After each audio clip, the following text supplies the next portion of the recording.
Trump's trade war is hurting the US dollar too.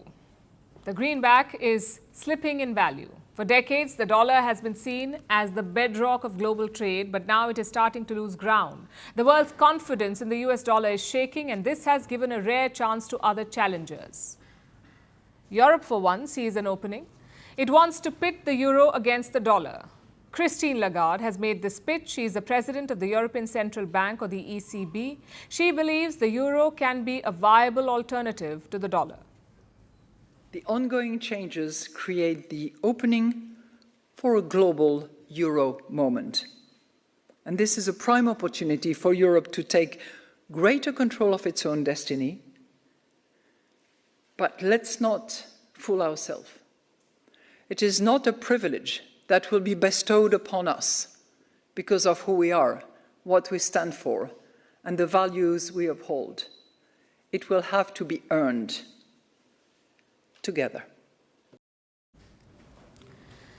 But there's a catch here. The euro cannot simply replace the dollar. To challenge the dollar, Europe needs to build safeguards around the euro. And Lagarde realizes that too. She believes that Europe needs to strengthen its security and financial structure, because investors trust a currency not only on the basis of its availability of value, but also on the assurance of stability. And that's something that Donald Trump has struggled to understand. Christine Lagarde emphasized this herself. She said investors need geopolitical stability.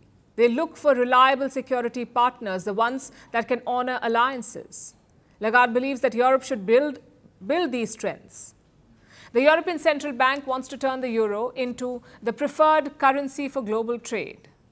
And that means getting businesses to trade in the euro, forging new trade partnerships, and creating more liquidity with central banks around the world. And this couldn't have been timed better. Right now, 58% of global currency reserves are in the US dollar. The euro makes up just 20%, so this gap is still wide, but it is gradually closing. Lagarde's pitch comes at a time of real volatility. Investors are losing confidence in the US. In Trump's first 100 days in office, the US dollar lost nearly 9% of its value. Last Friday, it dropped by almost 1%. This was the dollar's biggest drop in 6 weeks. And the reasons are quite obvious. Markets are rattled. Trump's politics is not helping. There is uncertainty in Washington.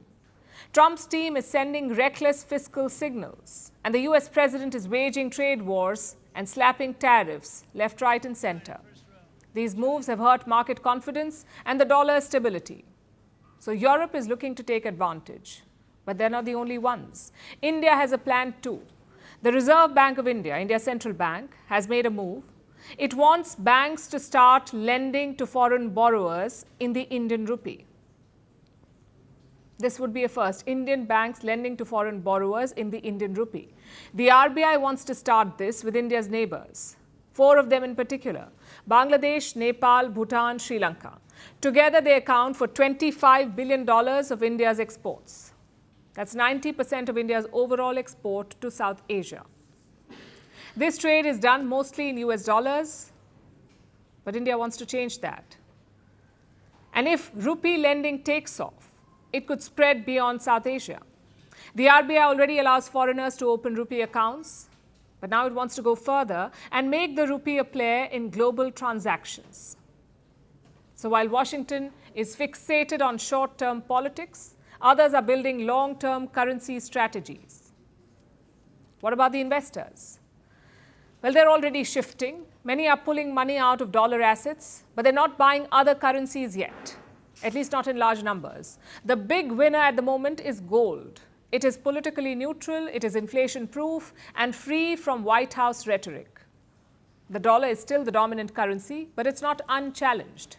And if Washington continues to shake markets, the world will find something else to trade with, whether Donald Trump likes that or not.